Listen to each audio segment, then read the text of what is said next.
Welcome to Toffee TV. Here is my three things. Everton 1, Fulham 3. The Blues beaten on a day to forget at Goodison Park. Shocking performance by Everton, particularly the last half an hour today. Absolutely awful.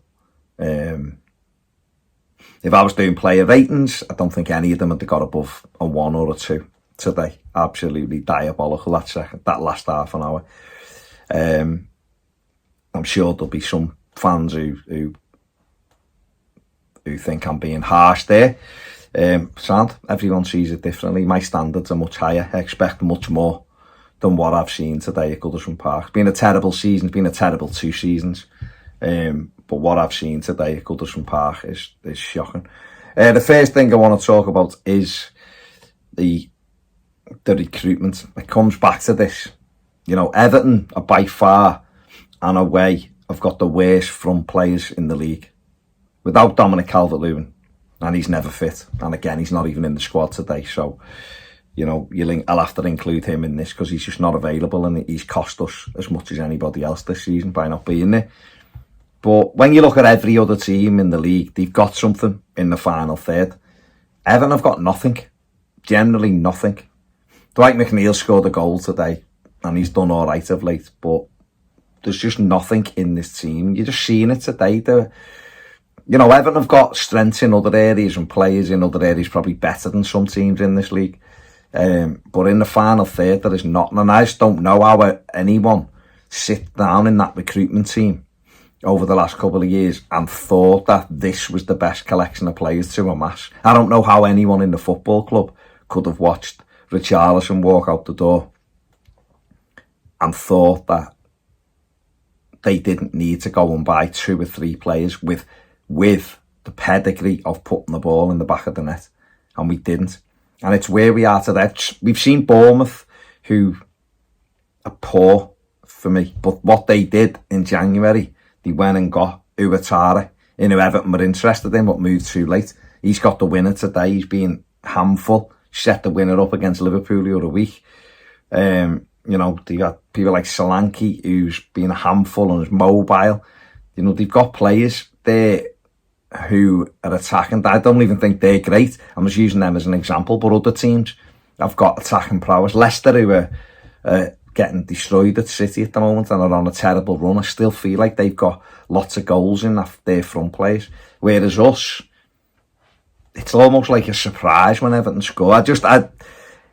Whatever we do, if we end up in the Championship, which looks like it could well happen, and some would argue that it looks like it will happen, and you wouldn't be able to argue against them, then Everton have to go and get players with a pedigree of scoring goals. Now, we'll have Tom Cannon and we'll have Ellis Sims, who both score goals in the Championship. I imagine Dom will go. They're going to have to go and get another striker. They're going to have to go and get wide players who score goals in that level. Because the ones we've got in our team won't add much more goals than what they're doing. Dwight McNeil's on a good run. Don't get me wrong at the moment. Iwobi will probably go actually anyway, won't he? And that's it. A lot of these players will go anyway, to be fair, because Everton won't be able to afford them and they won't. They'll do the thing of, you know, I don't want to play for the Championship club. And that's what happens when you get relegated. A lot of them jump ship. We've got to get goals into this side. Because that's how you're going to get promoted. That's how you're going to... And if Everton completed the Great Escape again and stayed up, they've got to go and buy goals for this team. Goals will ultimately get you out of sticky situations. If Everton had a goal scorer today, a decent striker today, those 2 opportunities Maupay gets, a decent striker scores 2 there, and all of a sudden you're 3-1 up at half time. It's virtually game over. Fulham didn't want to be there anyway. You come out for the second half, 3-1. It's just about keeping the ball and not making any silly mistakes. This team is error-strewn from the front players to the defenders right now. And it's why we're where we are.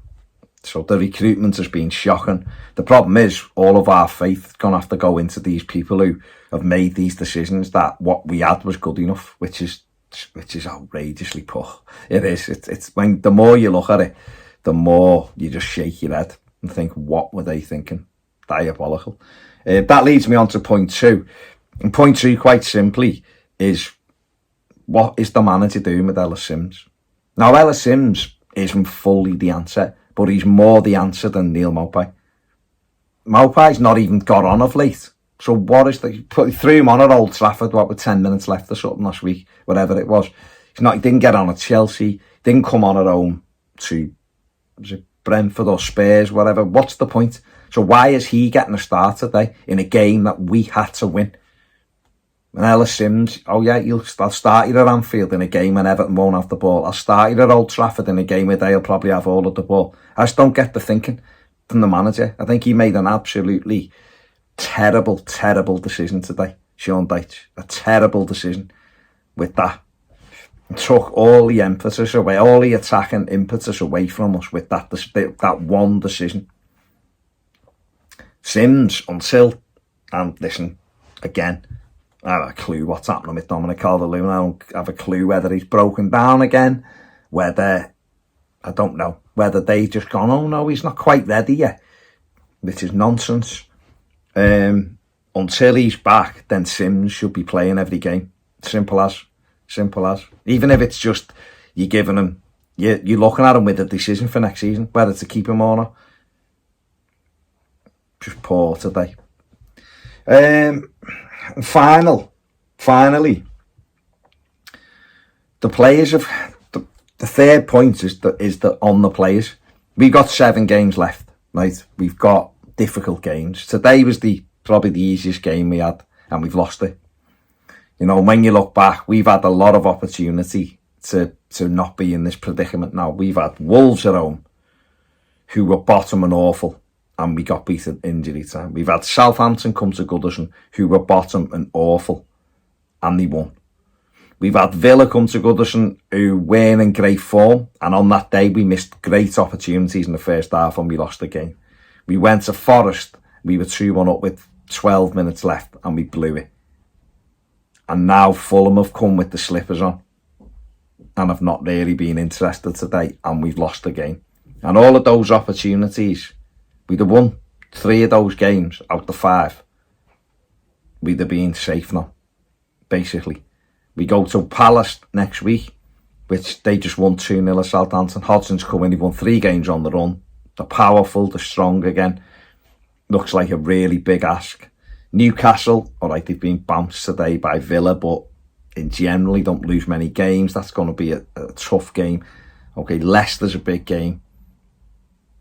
Everton, these players have got to realise the predicament they're in. They've got to take care of the ball. They've got to make sure they're not all over the place at the back. The managers, like I said in the aftermath, manager's going to have to make decisions. This defence that he's got, the partnership's not working. It's not working in any universe. It doesn't keep clean sheets.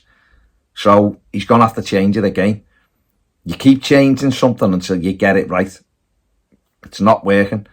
Godfrey at right back, never a right back. Shouldn't have been played there, and he's played and he's gone off injured as it happens, but shouldn't have been there. It should have been Nathan Patterson.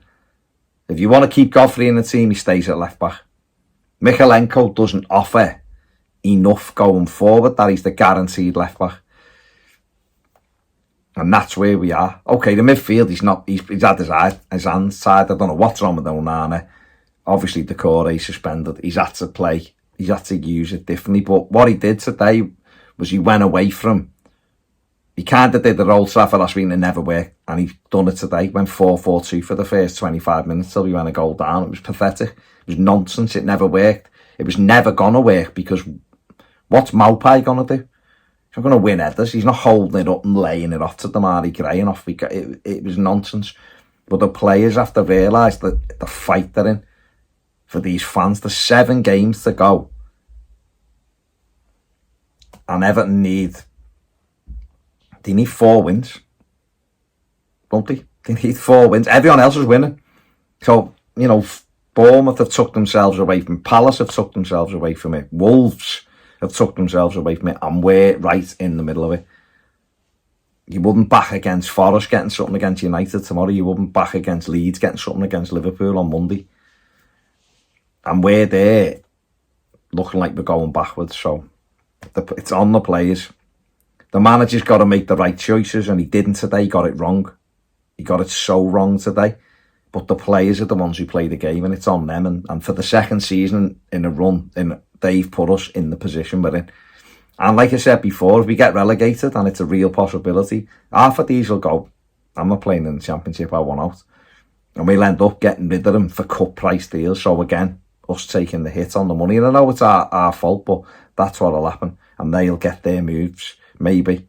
It's a mess. It's an absolute mess. And with 7 games to go now, I honestly fear the worst. I really do. I hope I'm wrong, and I pray I'm wrong, and I hope we can just get some wins from somewhere. But it's a nightmare. He ruined my birthday, which is, listen, it's the least of me worries, but it is grim. And those players, it's on them. They're the ones, we can go and support them and sing, but they're the ones who weren't running today and weren't putting tackles in, and let a team that wasn't really that bothered comfortably win the game. So there you go. There's my ramblings done. Thank you for watching. Subscribe if you haven't. Give the video a thumbs up. Have a great weekend. See you later.